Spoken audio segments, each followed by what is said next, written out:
What up, TechCrunch land? The Apple event was this week. And were you excited? Were you ecstatic? Ah! It was fun to watch. Got 3 new phones, the XS, the XS Max, and the budget-friendly XR. These phones are great. iPhones are great, but all mobile phones now, smartphones are a commodity. I'm not the first one to say this. Edison came out with electricity. Everyone was like, oh shoot, you got electricity? Sick, turn on the light bulb. Get some electricity. When flat screens TVs started coming out, you go to a friend's house who had one, you're like, oh, that's so cool. When we first had smartphones, you know, iPhones, I remember my iPhone 4. That was the first one that I actually bought. People were like, oh, that's so cool.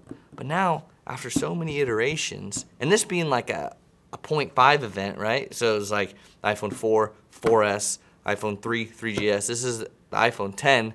This is the iPhone XS. I'm more and more now just like, it's a tool.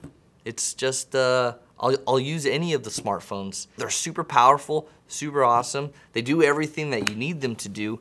But was I excited as back in the day? No. Was Apple like, here's a new phone, and I was like, I'm gonna buy it?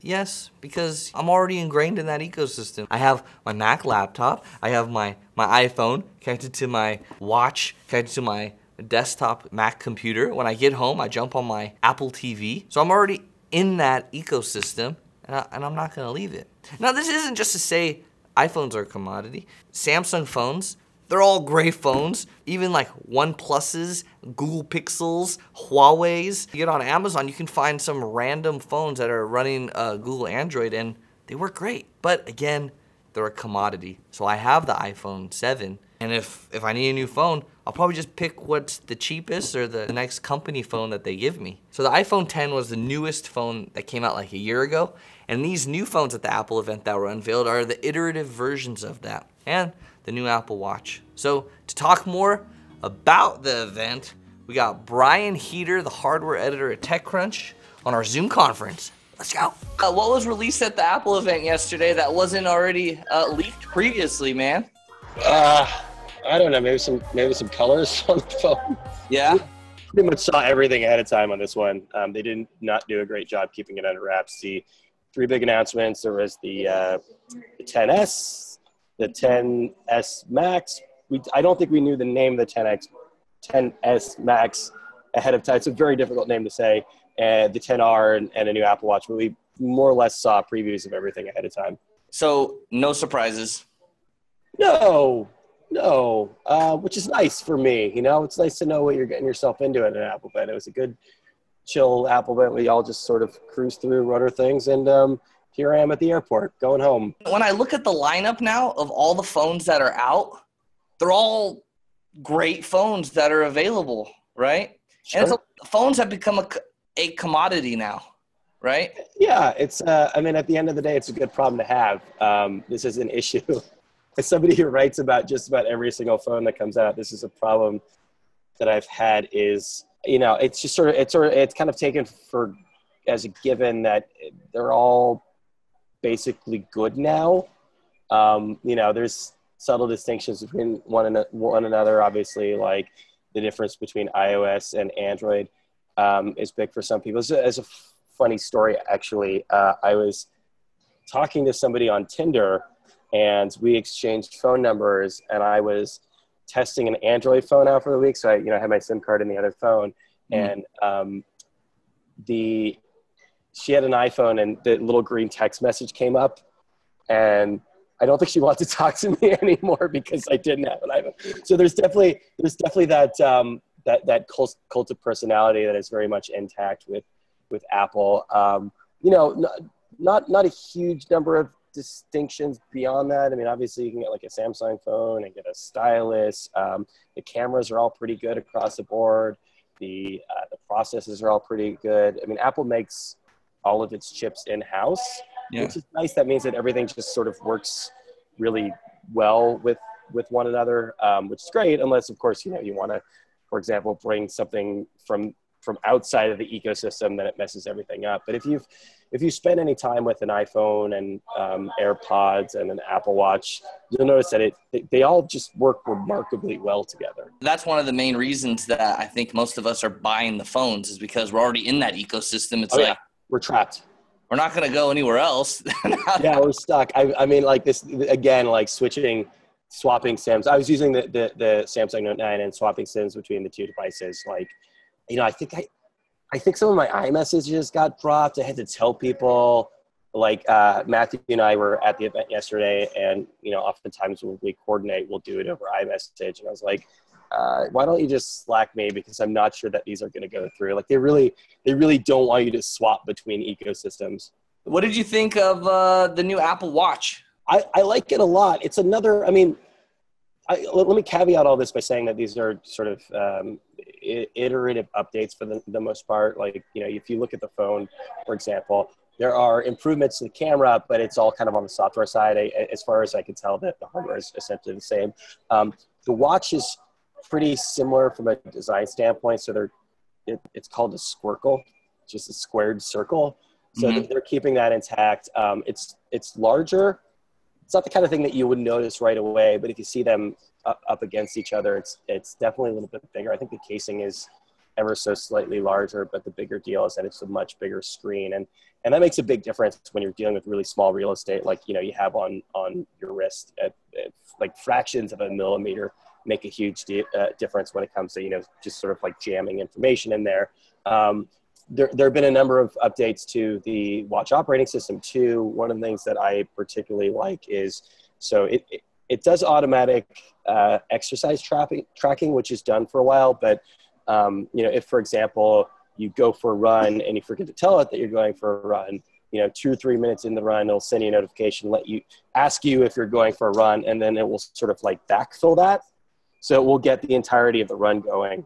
Beyond that, there's advanced health metrics. So it does a lot more on the heart monitoring side, which is pretty impressive. They got the one feature they said is the EKG, that they were like really pumping that up. Yeah. For people with like serious health problems, this is nice. I mean, it does have FDA approval. It's not a medical device per se, which is important to say. It's not the kind of thing like, if you have heart problems that you're going to obviously want to rely solely on. But day to day, it's a really great thing to have, because it can, essentially like constantly monitor you. There's fall detectors, so they improved the accelerometer and gyroscope on there. So that's a great thing for elderly users. And essentially, if it detects, it's got to be a really strong fall. Like, you can't just sort of give it a jolt or like hit your desk to knock it off. But if like you actually take a spill, it's going to send an alert and have a little. Remember those? What was it? Those life alerts? Yeah. I've fallen and I can't get up. We're sending help immediately, Mrs. Fletcher. The 90s, I've fallen and I can't get up. It's actually similar to that, where it pops up a big SOS message on the display, and you can use that to call an ambulance. In your opinion, is it worth upgrading to this phone? It depends on which one you have. Any of the phones from iPhone 7 till 10 till 10. Okay. Yeah. I mean, because it really is an iterative phone, right? It's not like what I'll say is if you have a 10, probably not. There are nice updates here, but you've still got a very much state of the art. I mean, the iPhone 10 was probably the largest single upgrade since they introduced the App Store. Really state of the art. It kind of pushed the boundaries, and that's why it was a $1,000 device. So if you've got a 10, not worth the upgrade unless you want the big one, the Max, which is surprisingly well done. But I had a chance to play around with it a little bit yesterday at the event, and I was surprised. It's a 6.5-inch phone, and it's basically the same footprint as the iPhone 8 Plus, which is kind of crazy. But upgrading between the 10 and the 10S is probably not worth it. What I will say, though, I honestly, I think the most interesting and from sort of a populist standpoint, the most exciting thing that they announced at the event was the 10R, which is the budget version. So it essentially it looks just like an iPhone 10. It takes a lot of those upgrades, scales them back a little bit, so you don't have the OLED, which is the main thing that was really driving up the price on the iPhone 10. A couple of other things here and there aren't as good either, but I think that's probably going to be a really good selling phone for them. So all those people who wanted the iPhone 10 didn't want to spend $1,000. This is like $150 fewer than that. It's going to be a really good option for a lot of people. At the end of the day, I think most people won't really care about the difference between an OLED and an LCD. You know, unless you're like really watching a lot of movies or something like that, I think that's probably going to be the best choice for most people. Nice. So if you're on a budget, go for the 10R. Absolutely. And 10S and 10S Max, I'm starting to get lost in these naming conventions. I think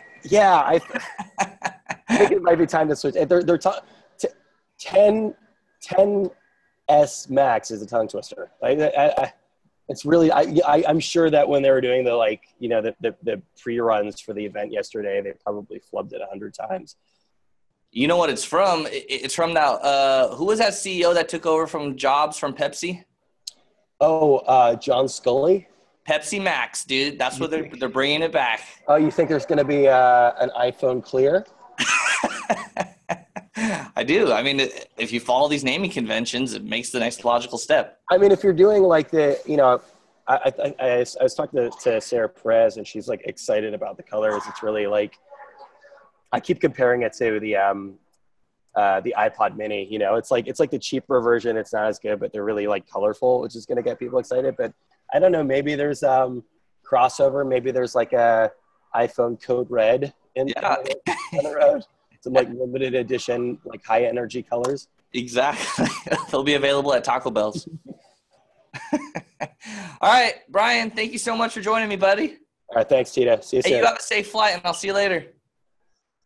So there you have it. 3 new phones that were released, the 10S, 10S Max, and the Pepsi Max.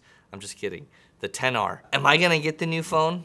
Probably not. I'm just going to take whatever phone is available to me to use because they all work the same. They all work great, but it has to be an iPhone, right? Because I'm already there. I got all the things that work with iPhone that are in the Apple, so it's like, don't give me another phone. Just give me the iPhone. And that's what Tim Cook delivered on. He said, here's the next one that you're going to want. And we were like, okay, sure, we'll take it. Even at the end of the event, you know, they're usually like, and one more thing.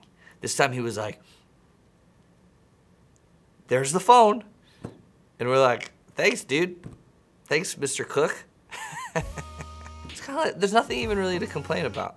It's just more like, hey, it works and it works great. So keep using it, and here's the next thing that works. Otherwise, I hope you enjoyed the show. Please let me know in the comments what you think of the new products. And, you know, follow me on Twitter, follow TechCrunch, subscribe to this channel, and I'll see you next time. So thank you for watching, and watch the video that was done last time. Okay, bye.